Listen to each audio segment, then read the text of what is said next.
Okay, dear students, oh boy, welcome back to our second presentation on housing. And yeah, this is a real slog. As we said in the first presentation, trying to teach about real estate is in a book or in a classroom setting is just not the most ideal way to learn. You really got to experience it. And for many people, every year they go through the process, and we got to remind you that buyer's remorse is real. It's a very um, draining and stressful uh, uh, undertaking, but hey, thousands of people do it every year, so you can do it too. So let's take a look at the home buying process. Step number one: determine your home ownership needs. How much can you afford? Did we mention we wanted you to get pre qualified? Yes, yes, yes. Go to your credit union, find a good referral for a mortgage broker, maybe a bank, and they will tell you how much you can afford, right? Because they're going to do basically the same stuff we do. They're going to create a cash flow statement, a balance sheet, net worth statement, and the like, and they're going to want to know where are the funds for the down payment. They're going to want to verify your income and your ability to make the payments. And some people will say, I want to get my dream house, but the first house might not be what you eventually want to live in someday. Maybe it is. After a few years, though, most people are very comfortable with their house, and they say, "Oh, we don't really need to upsize. We don't need to upgrade. We're doing just fine. Thank you very much." Now, location. This is the cute little saying that the real estate agents have. What's the three most important things in real estate? Location, location, location. Okay, it's funny. I went first time, but not the 1200th time. Can you park your RV in your front yard, or front yard, front of your house? Be aware of the zoning laws. Many people will buy just because the school system has a phenomenal record, or maybe they won't buy because it doesn't have a phenomenal record. Now, real estate agents, you know, it's gotten much, much, much harder to do a transaction without a real estate agent, but you have to remember that these people are sharks, folks. I mean, there's a few that are actually uh, have ethics, but no, be careful. Their job is to represent your offer, negotiate the price, assist you on obtaining financing, and represent you at the closing and stab you in the back if you're not careful. Get a good referral. And sure, go ahead, sue me, real estate agents. I've got plenty of ammunition that some of it is from me, some of it is from published studies that show that you, real estate agents, don't always uh, act in the client's best interest. Yeah, there's a wonderful book, horrible name, called Freakonomics.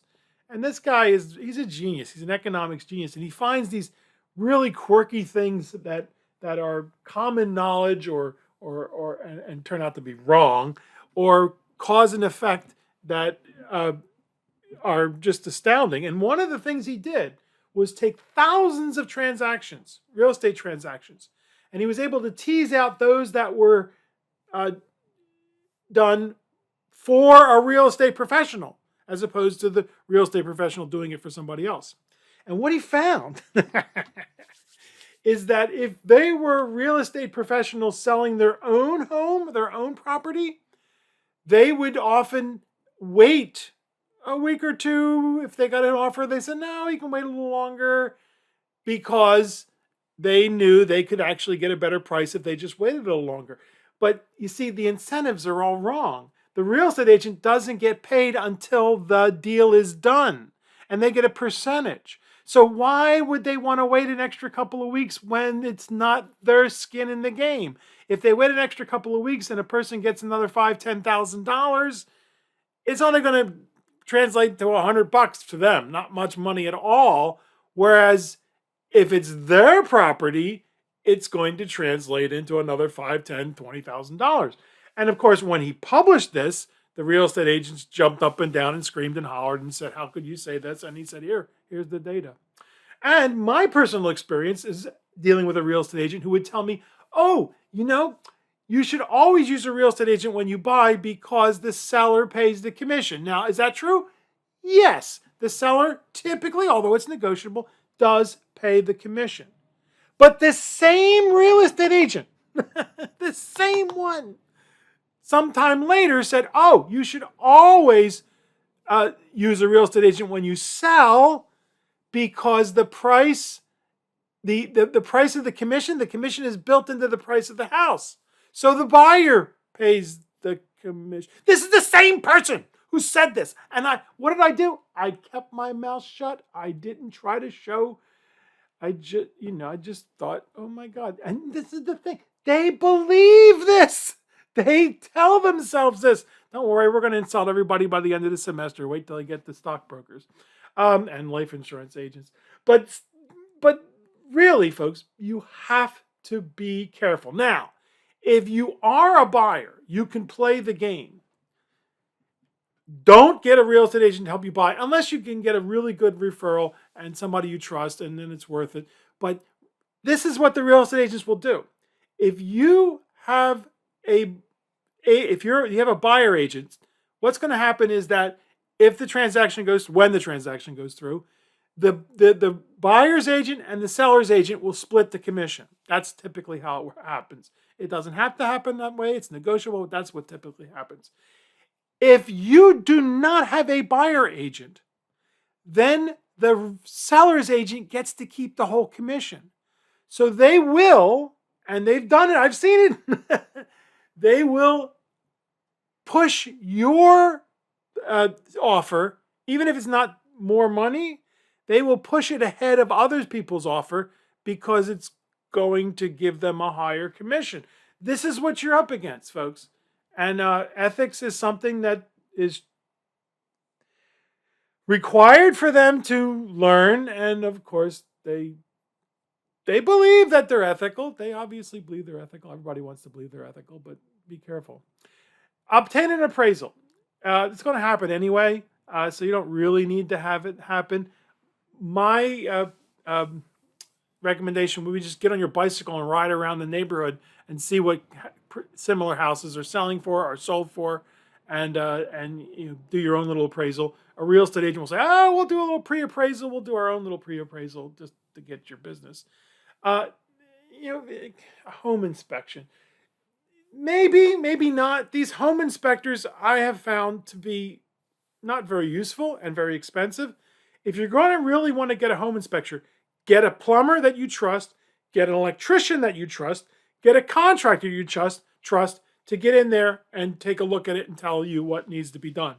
Now, you should offer to pay them because their time is very valuable and they're going to do a whole lot better job than a home inspector, in my humble opinion. Of course, as we said, we will insult everybody by the end of this semester.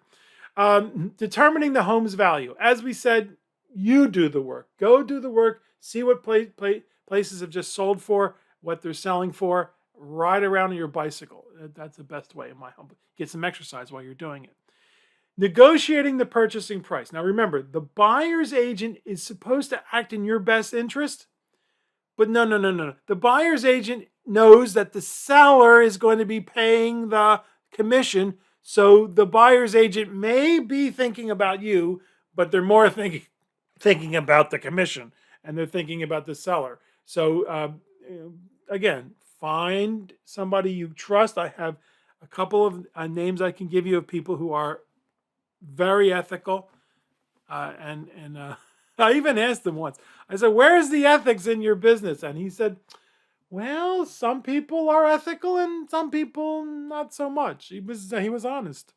Is it a seller's or a buyer's market? Oh my goodness, San Diego. Oh my goodness, San Diego. Well, things are starting to soften up, aren't they?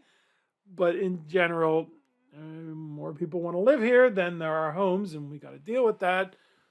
Of course, we got a lot of people screaming and hollering saying, we don't want to be like Miami with high rises everywhere. Well, guess what? We got to do something, right?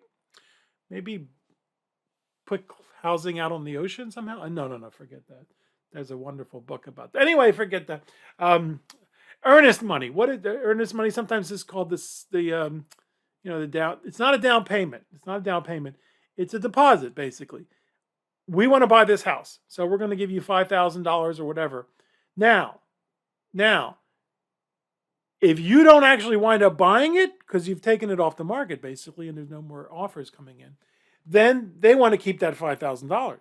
So what you can do, and again, if you have a buyer's agent, they're going to help you do this, is put in what are called contingency clauses. I love that word, contingency. In other words, hey, this is contingent on me finding or getting financing. You're pre-approved, right?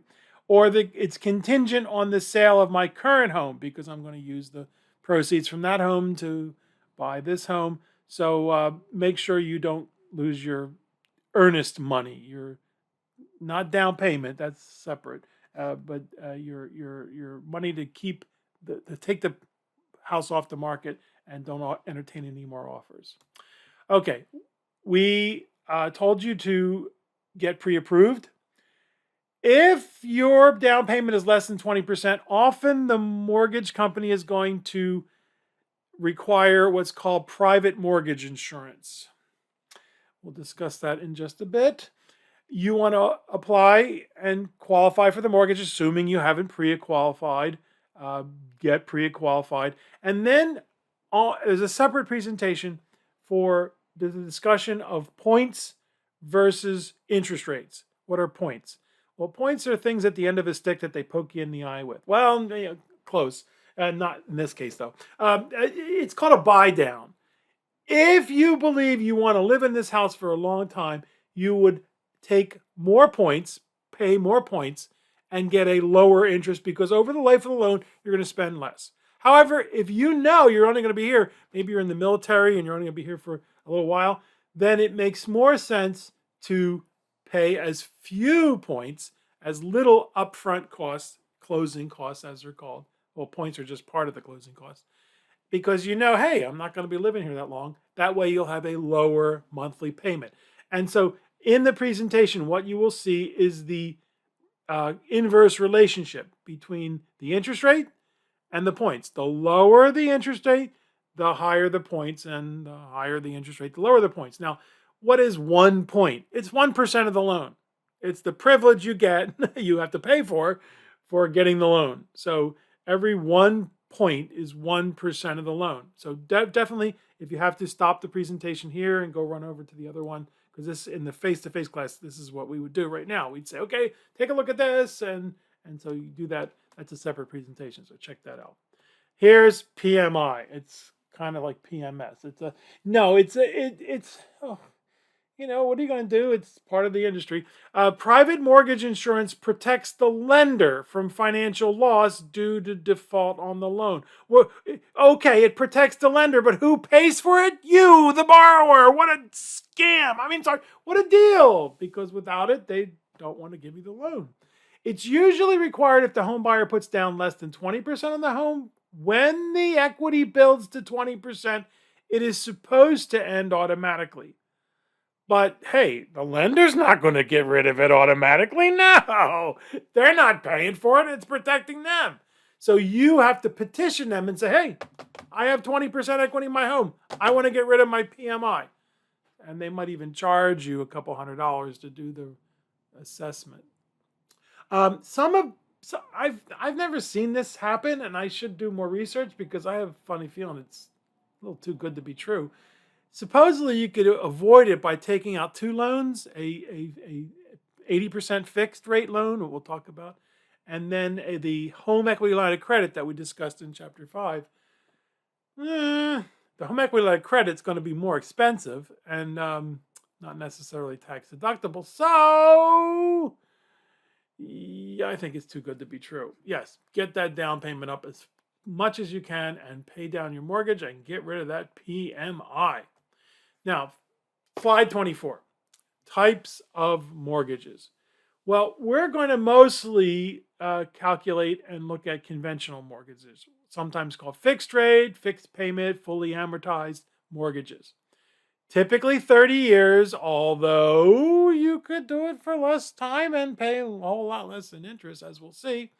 They want 20% down, but hey, how easy it is to get $80,000 lying around the house these days, or $120,000. Not. So maybe 5%, 10%. First time home buyers, 3%.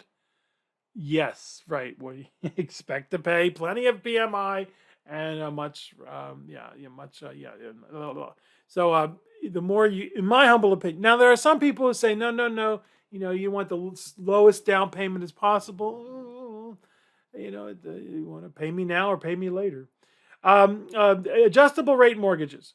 Now we're not going to do a calculation. Actually, there's one little calculation I want you to think about in the assignment about an adjustable rate mortgage. What's different? Well, it's adjustable. It changes over time, up and down, up or down. And a conventional fixed rate mortgage stays the same. It's 4%, 7%, whatever, and it doesn't change.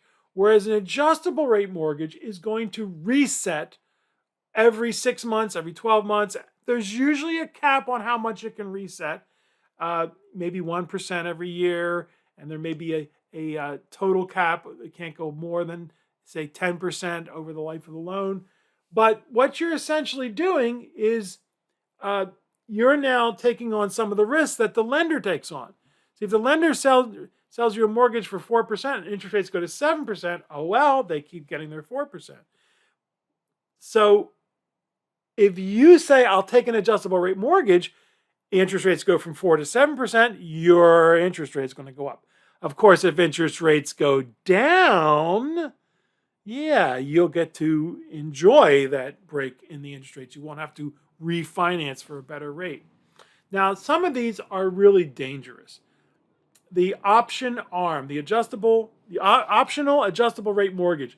This was the culprit, one of the main culprits of what happened in the mid-2000s with the negative amortization, which is a fancy way of saying the loan ain't going down, it's going up.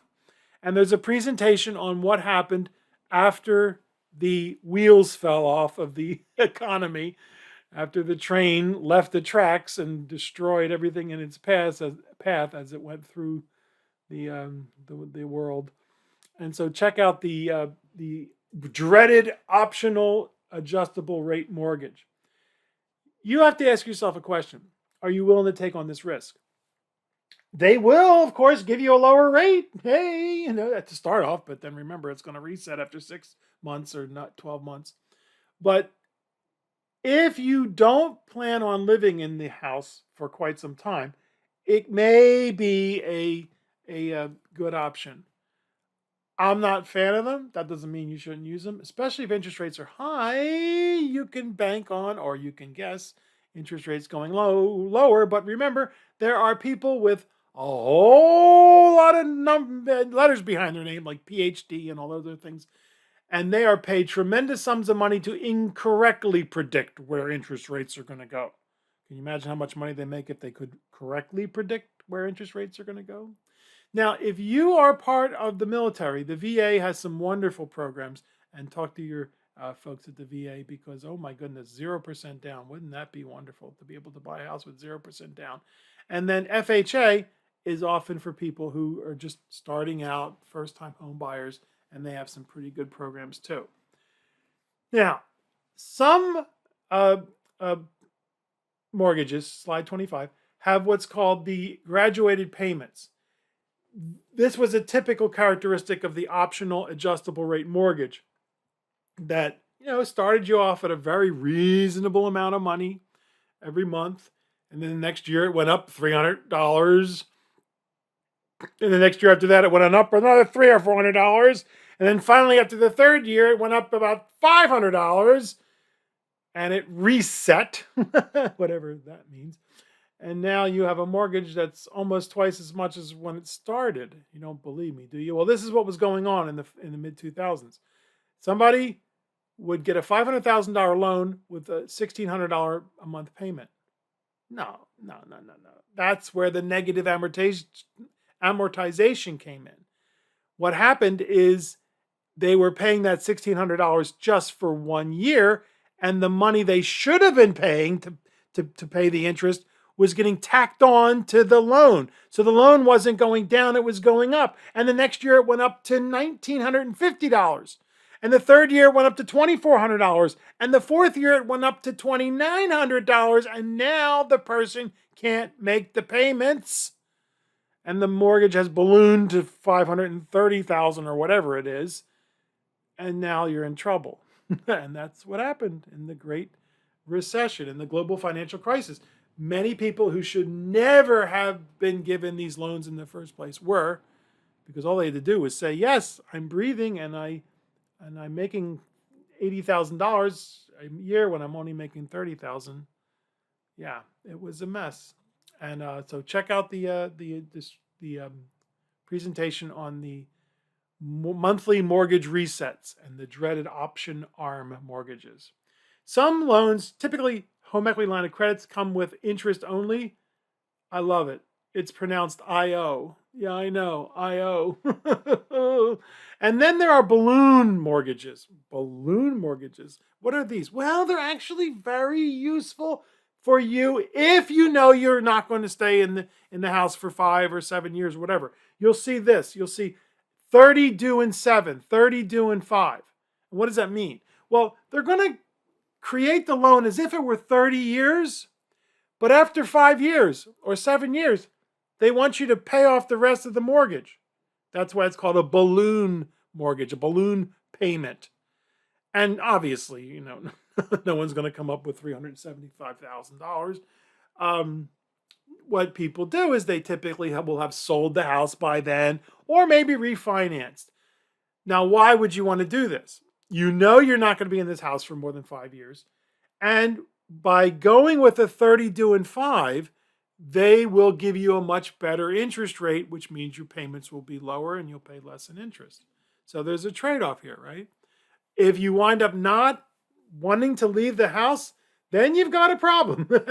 You've got to refinance. And of course, talk to your lender if you've been a good little droogie making the payments and you have, income and a good credit score. They'll want to refinance because that means more money for them, especially the people doing the servicing. That's how they make their money, through doing more mortgages. Okay. Now, we discussed the second mortgage, the home equity line of credit, and maybe tax deductible, not so much anymore. Reverse mortgages provide elderly with tax-free income based on the home equity. Oh boy, be careful. Whenever you see any kind of financial product hawked on the television by a celebrity who doesn't know anything about this, just being paid to say wonderful things about it, please, your radar should go up. Your antenna should be saying, oh, danger, danger, warning. Get a lawyer. These things are designed not to have people kicked out of their home, but it can happen, and it does happen. And there's at least one link, as I remember.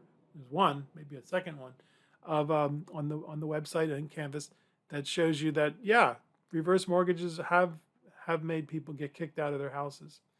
And the same thing is true for these shared appreciation mortgages, equity sharing.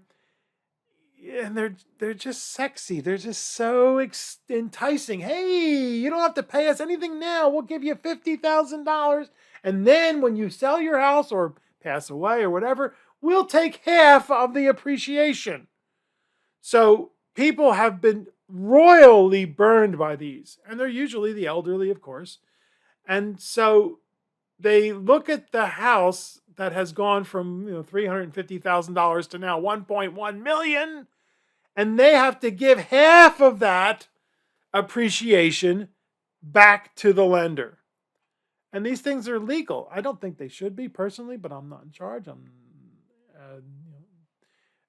Just be very careful. Talk to a lawyer. Find somebody you trust, a qualified financial person.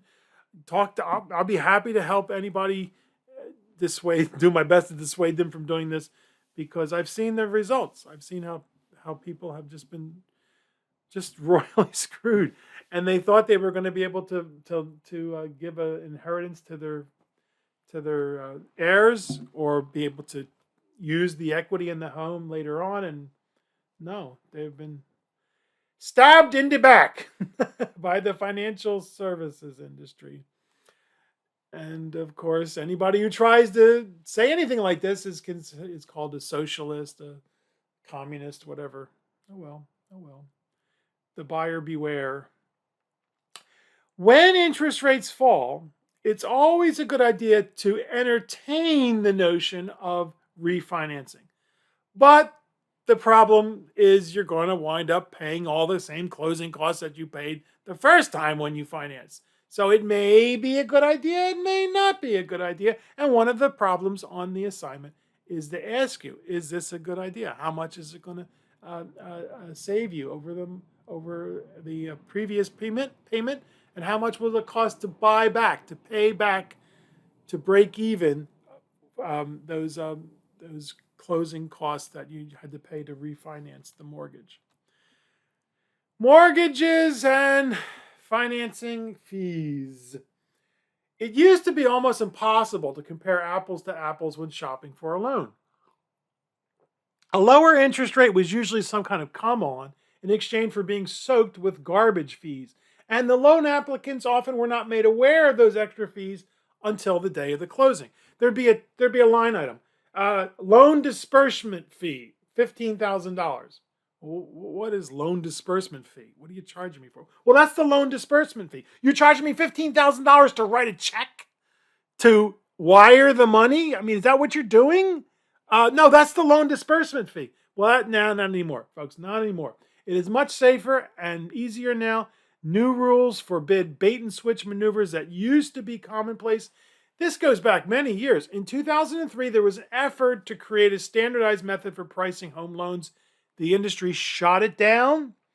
But after the 2008 and 9 and 10 and 11 and 12 and 13 debacle in the home loan industry, now the home loan reform advocates have gotten their way. So they're going to give you a best guess estimate. Now, you have to remember that every day the thing is changing, especially because you have to calculate how much prepaid interest and all that other stuff. So it's not going to be exact, but it's going to be close. And if it isn't, they're breaking the law, and scream and holler, find somebody you trust, and maybe you might even get a reward. I don't think that's whistleblower reward. I don't think there's a whistleblower reward for these things, but be careful. Okay, now the question here on slide 28 is, should I have a large down payment? Should I pay off my mortgage early? And really, these are the same question. The two are really the same question. How much of the home should you own? And how much of it should the mortgage company, the bank, the credit union own? Isn't it nice? They own your house mostly, right? Especially at the beginning. Isn't it nice that they let you live in it? It's your house. Your name's on the title, but they are the entity that has financed it. So they're basically your partner. And what you're going to hear depends on what situation the person's in.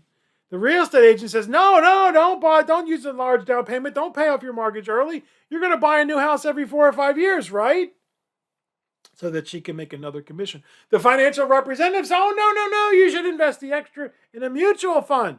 So he or she can make another commission. I says, if you intend on staying in your house for more than a few years, yes, have a large down payment, pay off your mortgage early, make love, not loans. That's why there's chocolate, vanilla, and some people like strawberry. I was at a party once, real quick story, and I don't know how we got in the topic, but I was saying in our class, we really push people to buy down their loans, pay down their debt, especially their mortgage over time, because there's nothing, such a great feeling. It used to be a virtue. People would have mortgage burning parties, and they would celebrate that they are no longer having to feed this dragon every month. And a couple of guys at this party, these are very, relatively well-off individuals, just excoriated me. Said, what are you talking about? You want to die with the biggest mortgage you can. And I didn't know what to say, other than to say, well, that's great. It's a great strategy if you know when you're going to die. But you'll hear people say, if I knew I was going to live this long, I would have done things a whole lot differently. So you have to decide. And people have asked me because they think I know what I'm talking about. I guess I think I do, right? Should I'm in near retirement. I have this much money coming from a settlement or from an inheritance or whatever. Should I pay down my mortgage or should I invest it? And I say yes. And they say, what? that was not a yes or no question. That was an either or. Well, I said, if you're making your mortgage payments now and you're doing fine, fine, invest it. But if you pay down your mortgage, then you're going to have more cash. You pay off your mortgage, you're going to have more cash flow. So both of these are good situations.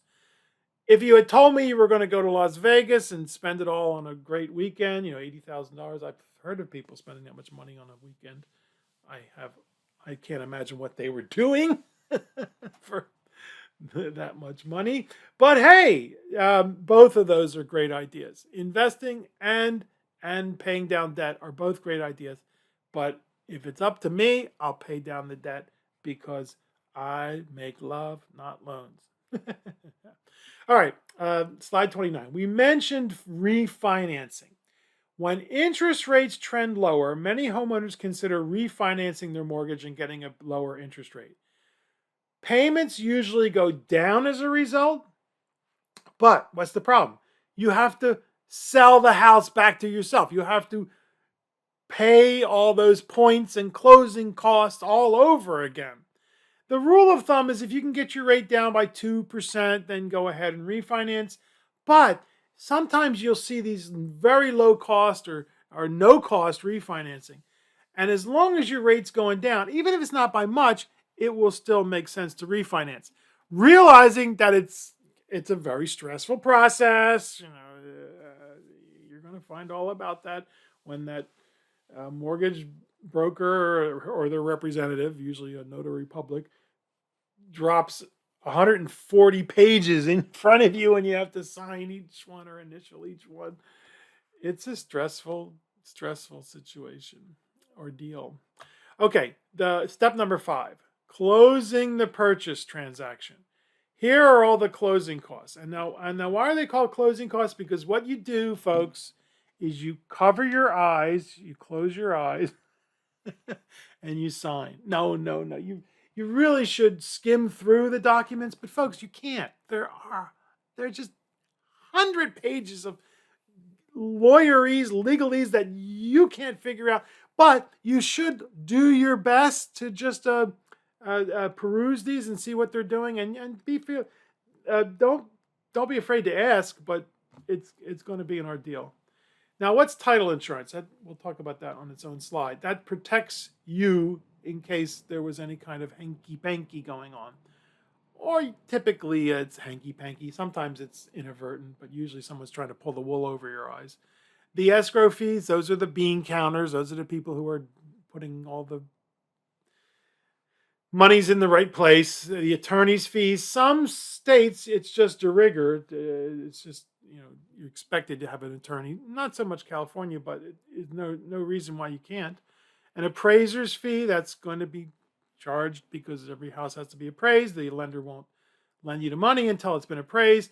Any surveys, recording fees, credit reports, termite inspection, there's the point. It's called the lender's origination fee. The tax and insurance reserve, because the property taxes and the insurance have to be paid. Any prepaid interest for the month, which is kind of cool because that means the next month you get a month off without having to pay your mortgage. And then, of course, the real estate commission, which is typically paid by the seller, but may be paid by both. It's negotiable. Insist on a walkthrough. Now, what does this mean? If you're buying a home and there's this beautiful chandelier, you could say in the purchase agreement, in the sales agreement, in the contract, I want you to keep the chandelier. Or maybe they offer to leave the washer and dryer. Okay, so it's written in there. You show up, they give you the keys, they're gone, and the chandelier's gone, or the washer and dryer's gone. Now you're kind of screwed. Oh, we're sorry, the movers accidentally put it on the truck and it's on its way to Bremerton, Washington.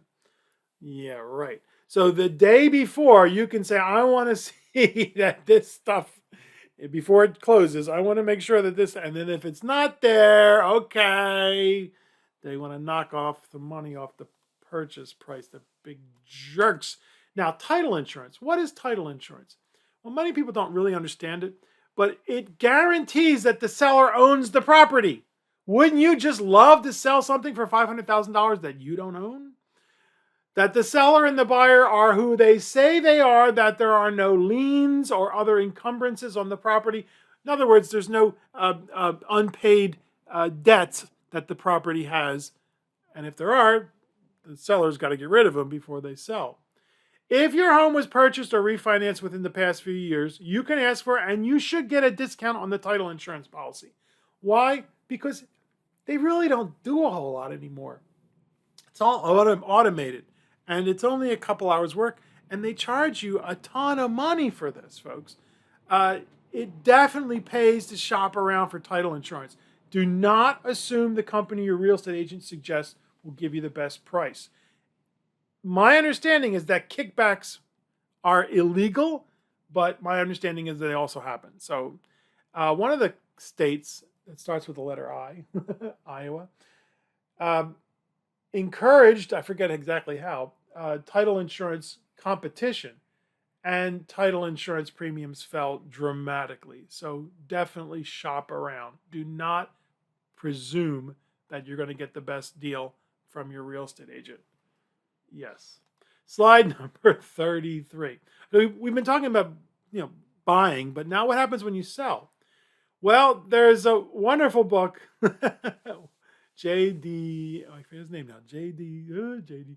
We'll discuss it later on when we get to real estate. He says, put up a white picket fence. Put up a white picket fence that will increase the value of your house $10,000, $20,000. I don't know if it's true, but that's what he says. Appraiser, I don't know. 350 might be too low nowadays. Appraisers might be a little bit more expensive. The realtor will say, "Oh, we'll determine the sell price for free," because they want to sign you up for their contract so that they get the commission. Check the neighborhood. As I said, get on your bicycle and ride around. You used to be able to sell your house by yourself, but it's gotten so complicated that I really should just say no. But you're going to save $40,000, $60,000, $80,000 if you do. I have sales experience. I don't have a real estate agent's license, but I thought if I ever did sell our house, which I'm not going to happen because my wife would shoot me. But if I ever did sell our house, I would go get my real estate agent's license. It's not that hard to do, and I'd sell it. But I have sales experience as a stockbroker, as an insurance agent. The listing percentage is typically 6%, but it is negotiable. For you, it could be 6%. But they might give you a deal and give you 6%. We're having a deal this week. It's 6%. No, I've seen it go down. To 5%. And so shop around. But more importantly, get a good referral for somebody you trust, because the horror stories are legion. They're out there. And keep your back to the wall. Now, what are the tax consequences of selling your house? This is very cool, and we'll talk about this more when we get to real estate as an investment. If you're single, you can shield $250,000 of capital gains tax-free. Very cool. So that means you bought the house for, let's say, $200,000. You sold it for $450,000, no capital gains. Married, you double it. That means you bought the house for $200,000. You can sell it for $700,000, tax-free capital gains. You can do this once every 2 years. So it's a little difficult for San Diego because you're up against the most sophisticated real estate investors in the world.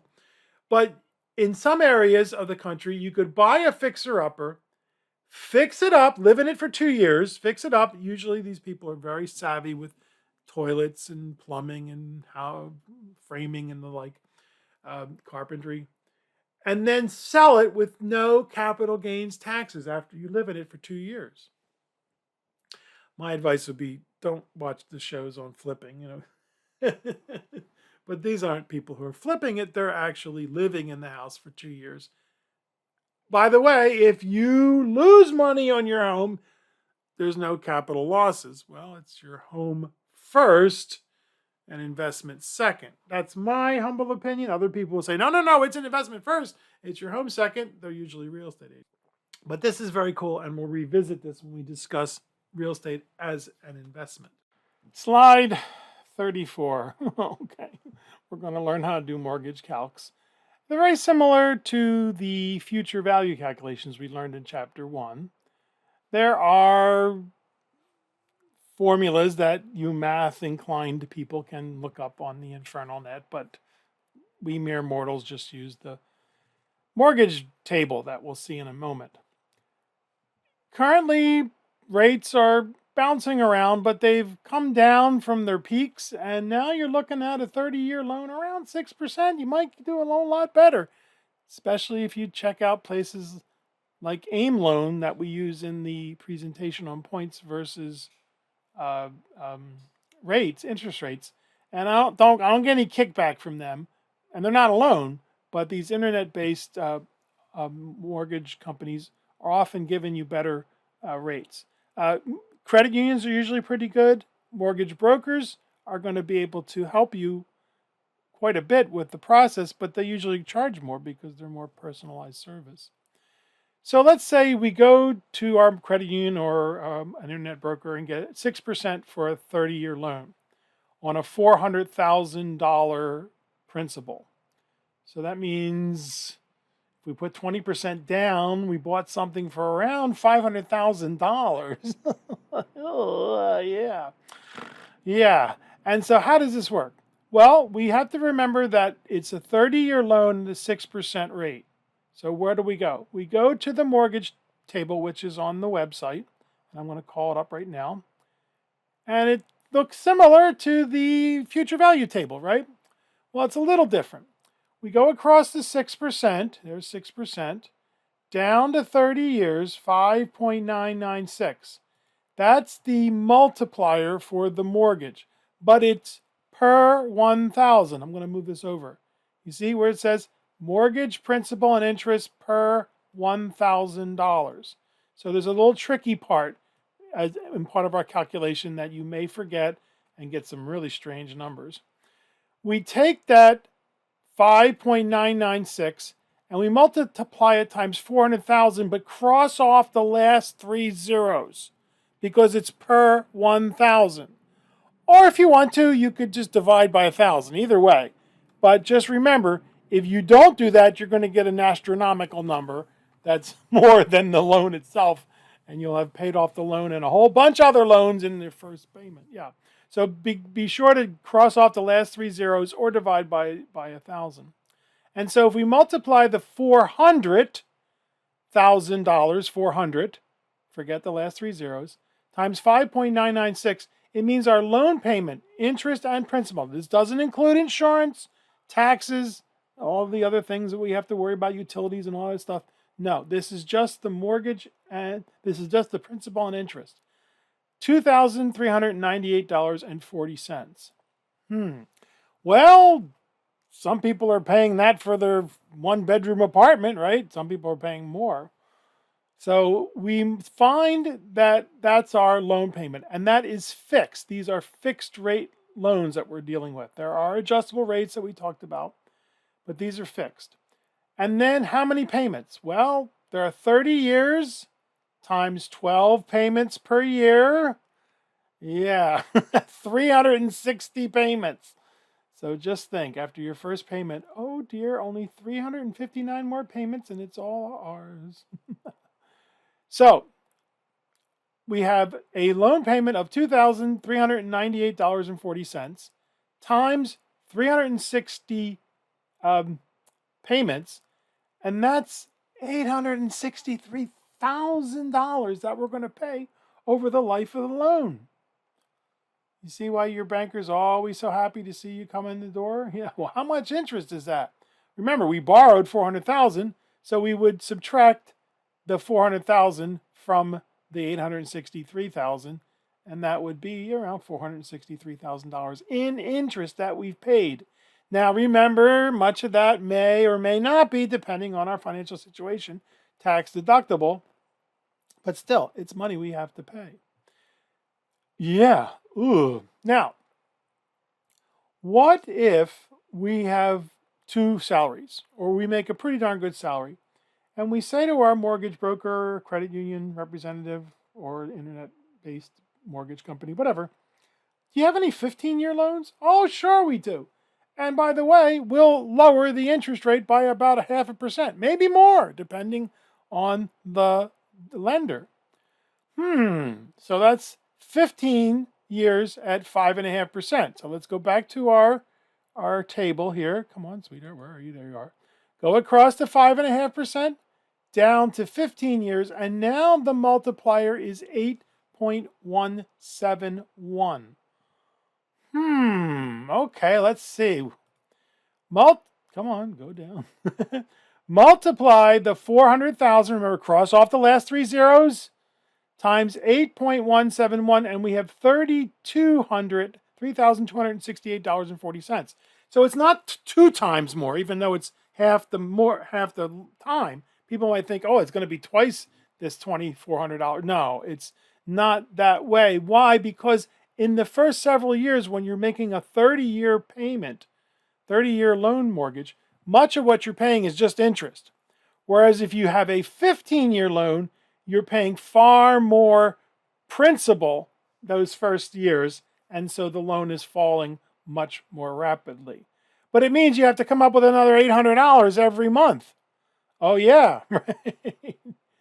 I guess I messed up here. 870, 823. I have to check that. I think it's 870. Yeah, I think that's wrong. I have to fix that. My apologies. So we multiply the monthly payment of $3,268.40 times only 180 payments, because it's 15 years times 12 payments per year, and we get $588,000, $588,312 in total amount of the loan. So wow, that's a whole lot less interest, isn't it? If you take the 400,000, you subtract 400,000 from the 588,312, that's only $188,000 worth of interest over 15 years. So you're spending $330,000 less. Wait a minute, these numbers are not the same. I got to fix this. By the time you see this, I will fix it. My apologies. This looks I think these two numbers are wrong. Wait a minute, I'm getting my calculator out. I must have been drunk when I did this. My apologies. Let's try this again. 2398.4 minus 3268.4 is 870. So this number is the right number, and I bet you this number is the right number too. So I didn't fix these two. Okay, 863,424 minus 588,312. Yeah, and this number is right. So I'm going to fix those two numbers. But still, we have to come up with an extra $870 every month. But over the life of the loan, we're going to spend almost $300,000, $275,000 less with the 15-year loan. But it means having to come up with that $870 every month. Well, for that reason, some people will say, look, let's stick with the 30-year loan.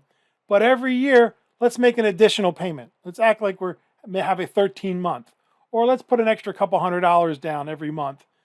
Nothing to stop you. Make sure you write additional principal payment. Well, it's all online now. You could go online and say this is an additional principal payment, and your mortgage will, go down to a 22-year loan, or maybe a 20-year loan, or whatever. Make love, not loans. And as we said, some people say, should I pay down my mortgage or should I invest? And I often say, yes. What? Well, both are good ideas. But I sure do like having a much lower mortgage than having than a much higher mortgage. So don't be too depressed. Do the worksheet, and it's going to be on the exam. So make sure you can do these calculations. If you have any questions, please contact me. And again, I will have this fixed by the time you see this. In fact, I'm going to do it right now. Thank you so very much, dear students. We're ready for our next series of chapters on insurance, the necessary evil. We are so proud of you. You are going to be the financial gurus for your friends, your family, and your coworkers.